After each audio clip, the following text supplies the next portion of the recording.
Mauryan the way that other people say Mauryan, and she calls, I believe she calls Ashoka, where everyone pronounces it Ashoka, she pronounces it Ahsoka. Because remember on that sheet how it doesn't have the H? So hopefully we get that far. We are going to start. So this emblem, which you'll see in modern day India and a lot of locations, comes from the Mauryan dynasty because, of course, one of my favorite things, elephant warriors. So if anyone wanted to get an elephant and train it to be a warrior, as a humanities project, I'm pretty sure I'd give you all the points. Oh, that'd be awesome. I am on that right now. Alright, so the Vedic Age. I have my notes and they're kind of in a little bit I of feel like you have a thing with elephants. I love elephants. Did I tell you about the elephant preserve in Tennessee, which you guys can go visit? Alright, I have to do a little diversion. Alright, I love elephants. In Tennessee, okay, so think about it. I like to think about things like, so if you are a circus elephant, what happens to you at the end of your circus career? Sometimes it's really unfortunate things that happen to elephants, by the way. So they have created an elephant preserve in Tennessee, which is basically like a large farm that has really good fences, because think of how you'd have to fence for an elephant. And elephants go there to spend their final days, basically, because elephants can live a really long time. It's like a parrot. People are like, oh, I want to buy a parrot. That parrot can outlive you. And then they take care of the parrot for a while, and then you'll see a lot of rescued parrots, because people do not realize the time commitment of you're going to have that thing for 60 years as a pet. Think about this. This is the American society where we have lots of dogs and cats who last for like 15 years in rescues, because people get a puppy and they forget, oh, puppies 2 things, and then they get rid of it. So there's this elephant preserve in Tennessee, and here's how I learned about it. There was a nature special on PBS that had these 2 elephants who had known each other 25 years ago. They had been in the same circus. And one, they of course had been sold to different people, and one was living at the preserve, and the other one came, and the people from nature knew that they were going to be reunited, and they wanted to see, you know, is an elephant's memory really like they say that they don't forget? And so they had these giant, you know, like metal bars between their stalls, and they put them in this area where they're essentially fenced off from each other, but there's holes so they can put their trunk through and they can actually get really close to each other, because they didn't want to have a hostile reaction when they put them together. And it's like the most touching video ever. They're just pushing so close to each other, they actually bend the steel between them, and they almost can't open the gate to let them together because they're bending this steel. And then they turn them out, and they get to go to a stream, and they start bathing themselves. And the one who's lived there, of course, has been able to do this for a long time, but the other one, who had been, you know, in really small stalls, and imagine if you're trying to keep an elephant in your garage, cement floors and that kind of stuff. And she actually got to be out in the wild. She has a severe limp because something happened to her. But she's there, and she gets to hang out in the grass, and you can donate to the elephant preserve. And you can go visit it, and I haven't visited it yet, but I just love the whole idea that someone is watching out for the elephants of the world. I saw a video on like this guy who raised lion cubs, and they let him out into the wild, and he went there to visit him, and the lion recognized him and jumped up onto him and everything like that. And it was like I love when wildlife is well taken care of and we haven't destroyed it all. You have to watch on Netflix the animal series, something about animal couples, unlikely animal couples. Cutest thing ever. Just watch it. All right, it's on Netflix. I'll put it down. Can I have a question? Yes. Can we ride the elephants at the elephant preserve? No. Let me tell you why. That's why you go to the circus. Yeah, I read Riding the it at the elephants Renaissance at the elephant preserve would be like anti-preservedness, because they're supposed to be in retirement, right? That'd be like anti-preservation. You can love them and take pictures of them and sponsor them. But we feel like you with them at all. That's why you go to the circus. Unlikely animal pairs. Unlikely animal couples. So it's like a nursing home for It is so cute. It's like this, like it made me cry almost. It's so dang cute. Okay. And it's sad. All right. So the big deal about the Vedic Age is these texts called the Vedas, which we're going to get to in a couple pages. But the Vedic Age, so I'm all the way back at 1500 BCE, because the last time we were in India was Indus. So I'm saying, okay, after Indus, what happened? The Vedic Age. And I'm just reminding you about where we are in history. And that happened from 1500 to BCE. And Veda itself means text, as in book. But remember that books are not bound like, you know, it's like scrolls and tablets and that kind of stuff at this time period. And the important part about the Vedas are the Veda texts are the root of Hinduism.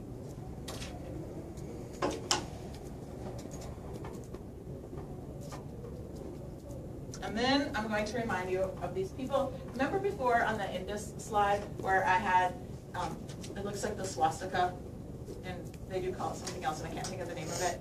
And we talked about the Aryans before, so I'm reminding you about the Aryans.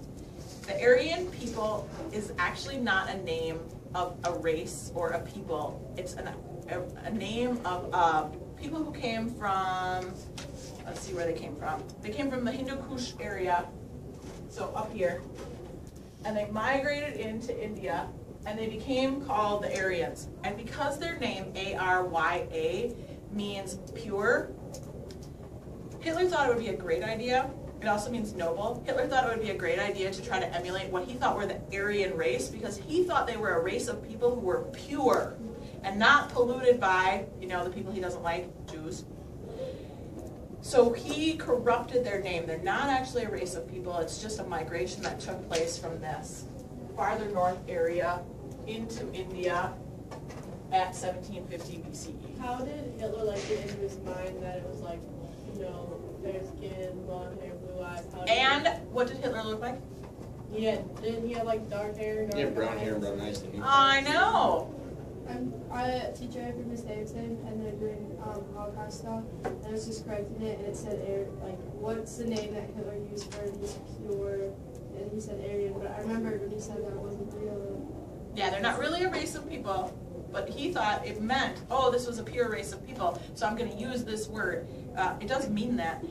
By the way, Arya changed to an I, and it became the origin of the country name Iran, and it also became the origin of the country name Ireland.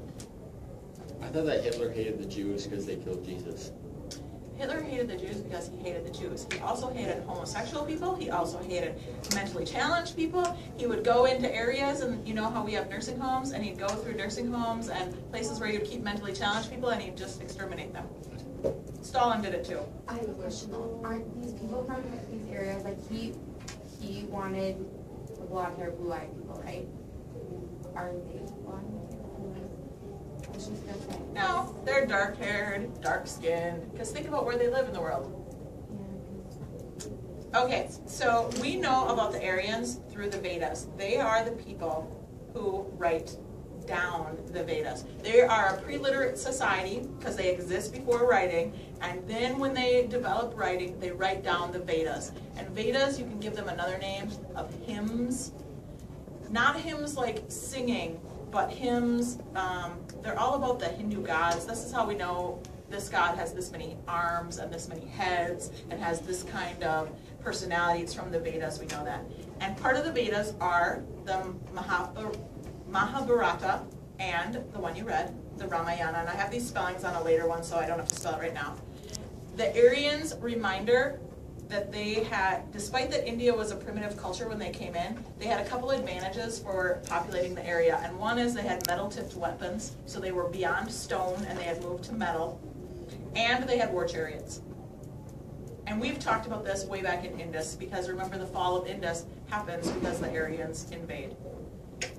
And the Vedas tell about their victories over irreligious, inferior people, because the Vedas are all about belief in the gods, especially the Hindu gods.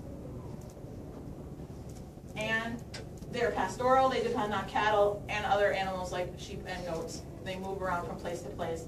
And they're warriors with their horse-drawn chariots. That's kind of their big advantage. And they kind of come into this area, and that ends way back, or not way back, that ends in 490 BCE when Alexander comes in. Remember how I said Alexander had the extent of his empire, and then he hit the Indus River, and then his people are like, no, no, no. And he's like, okay. And then they stop. Okay. So here's the whole detail about this. He starts to invade India in 327 BCE, and at that time Alexander thinks that if he gets to the end of India, he has conquered all of Asia. Is this true? According to the continent. Will he have a whole continent if he conquers just India? What do you guys know about the Asian continent? It's really big. It's vast. It is really big. So he starts in 327 BCE. You do not need to remember that part. And he proceeded as he did in his Persian conquest. So this was Alexander's strategy. City by city, they either surrendered without a fight because they knew of his horrible reputation, or if they did not surrender without a fight, he massacred them. And then who he did not massacre, he sold into slavery. You know, ruthless. A despot. So there was an Indian, I guess he'd be called a general. His name was Porus, P-O-R-U-S. Was holed up against the Indus River, and he was on the Indus River bank, and he actually did a really good strategy. So if the middle of my room is the river, here's Porus's side, and he took his whole army, and he did not have the same amount of size of force as Alexander, but he took them and lined them up all along the river, so Alexander would not have a place to cross with his force, and it would look like his army was everywhere, and that his army was so massive that Alexander could not defeat it. It's a really good strategy. It made them look more powerful than they were. So how does Alexander defeat them? Oh, and here's the other part I forgot to tell you about. Elephants. Go ahead.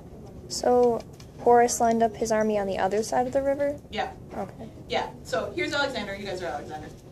And you're grumpy, by the way, because you have walked 17,000 miles, and you've been gone 8 years traveling these 17,000 miles. So look how tired Anna is over there. That's perfect. She is exactly the perfect Alexander army member. So you guys get up against the river, and you're frightened because these guys have elephants. And you know that your cavalry is awesome, but your cavalry, your horses, will not charge against elephants. They are terrifying. This army also has horses, but they're used to the elephants because they've been able to smell them, live beside them, been trained to go next to them. They have this awesome strategy that the Indians did. They still get defeated because Alexander's a trickster. So you already know that. But he stops and doesn't go any further than that area. He doesn't push through. I'll tell you why. So I've got the elephants. I need to cross this river. So Alexander hides part of his cavalry on that side so that when he actually does find a spot that he can cross, Porus will think he's winning the battle with his elephants, and then the cavalry will sneak in when his elephants have kind of retreated and it's just left with the Indian soldiers. Because one thing, an elephant takes a lot of training to be in war. First of all, you have to catch the elephant. Then you have to subdue its spirit. I'll call that training. You have to train the elephant. And then you have to arm the elephant. And then you have to have someone that can ride on the elephant. So what this magnificent army would do is elephant, horseman, horseman, horseman, horseman, and they're basically like the elephant guards, so that they're the light cavalry that can move really efficiently. This is the tank that can move not quite so efficiently, but you're in the way. Stomp, stomp, stomp. Okay? Did he ever like step on the horses and kill them then? Yeah, they stepped on people. And it is a big devastation to have elephants come along, and you know, your horse will not charge, and you fall off your horse, and then the elephants will you. Yeah. This is why I love Elephant Warrior so much. It's just, I just love the idea. And think about it. Had Alexander's men ever been faced with elephants? Had they ever gone to the zoo or the circus and seen elephants? No, these are massively scary things. And they're doing what you guys want them to do. They're going in the directions you're saying go in. It's like, I don't know, the Native Americans when they saw gunpowder and they thought it was lightning that could fire out of a rod on command, that the white men were so powerful that you could make thunder and lightning come out of a device. And it would strike people down before they understood what gunpowder was and what guns were. Can you imagine the psychological defeat already? So he hides his cavalry, and the battle culminates then with his cavalry surrounds the Indians that are left in the area, because Porus had thought he was winning, so he pulled his elephants back, and he just had his ground forces that cost him less money and less training, and Alexander defeats him. But it was not a good defeat. What do we call this when the cost of your victory is too much? Pyrrhic. Yeah, a Pyrrhic victory. And it had not been easy, because his men, you guys, you were frightened of the elephants. People had been brutally trampled, they had been mangled by these elephants. So that is his last great battle. Alexander no longer is battling for empire, and that's the extent of his empire. So, and the reason that happens, so they defeat the Indians, but at the same time, his men start to mutiny. Alexander's men are like 8 years, 17,000 miles, facing 4,000 elephants? No. We may have defeated them, but we are no longer going to fight. And he actually realized that one of his most powerful generals was prepared to lead an uprising against him. And what would an uprising have resulted in for Alexander? Death. He would die. So he decided, okay, that's fine. We'll go back. And of course, because he's Alexander, he decides to go back the most difficult route to teach them a lesson, and also get in some battles along the way. So, you know, he doesn't, even though he seems like, okay, I'm giving up, he's still kind of he's definitely in charge. And he leads them on a circuitous route back to Alexandria. Sometimes I think that you were born in the wrong time period. How come? Because you get so excited over all this elephant stuff, and you're like, oh, I'm so awesome. Maybe I'll have my own elephant sanctuary. Maybe in a Maybe past sometime. life you were an Maybe the elephant water warrior you man. Maybe I was an elephant warrior man. That would be, I probably was the one who had to train the elephants. Okay, this is Sanskrit writing, and remember, this is my name in Sanskrit writing. I went to a little Sanskrit writing little device to put my name into it. This is what Sanskrit writing looks like. It is the standard, or the standardized Indo-Aryan language.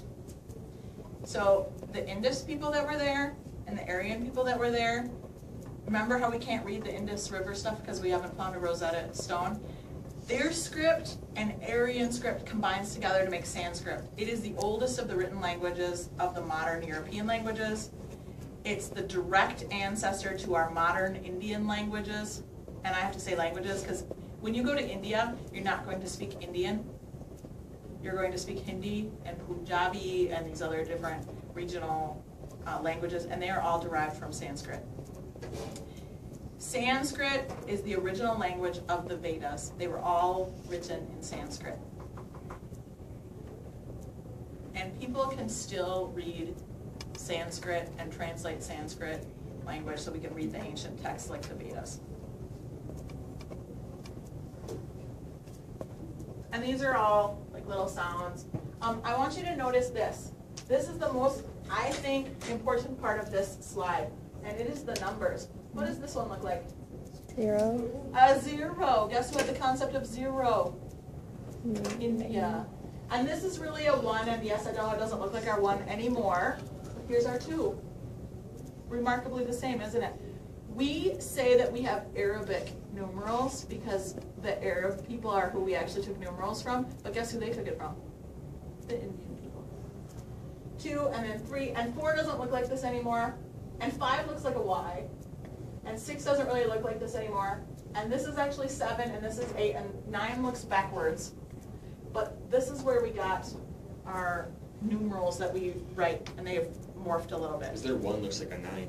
Yes, it does. And this one looks like, you know, like a 6-year-old wrote it and they put it in the wrong direction. I don't know. 4 is kind of intriguing to me. Looks like little 9. All right, so here's about the Vedas. They're written in Sanskrit. They're the religious text that's the Hindu core of beliefs. You have a bunch of them, so let me go through them. There are 2 kinds of text, Shruti and Smriti. You don't need to know about that part. But a Veda has the Samhita, the Brahmana, the Aranyanka, and the Upanishads. Upanishads tell you about the relationship of the soul to Brahman. Brahman meaning the God that is in everything. So one thing about Indian religion, Hinduism especially, we call it polytheistic, but really they think the spirit of Brahman, or Brahma as it's sometimes called, is in everything. So it's like there is this one single God essence that is in all of the gods, and they have a trinity, like Christianity has a trinity. We'll get into that more later. So a part of the Smritis, you have the sutras, you have the Ramayana, which we read. I put a little circle around that one. The Mahabharata, so here's the name of that one. And I have a, let me see what my detail is on the Mahabharata. It's the longest epic poem. It has over 200,000 individual verse lines, 1.8 million words in it. Remember the Odyssey? If you take the Odyssey plus the Iliad, which is about its size, and you times that by 10, that's the length of the Mahabharata. The Iliad and the Odyssey, length times 10. Both of those together, and that's how long it is. Now, we read a tiny little baby Ramayana, but the real Ramayana, which has 7 books and they're all really long, it's like 4 times that length. Here's its importance. Its importance is it is equivalent to the Bible, the works of Shakespeare, Homer's, both his epics, the Iliad and the Odyssey,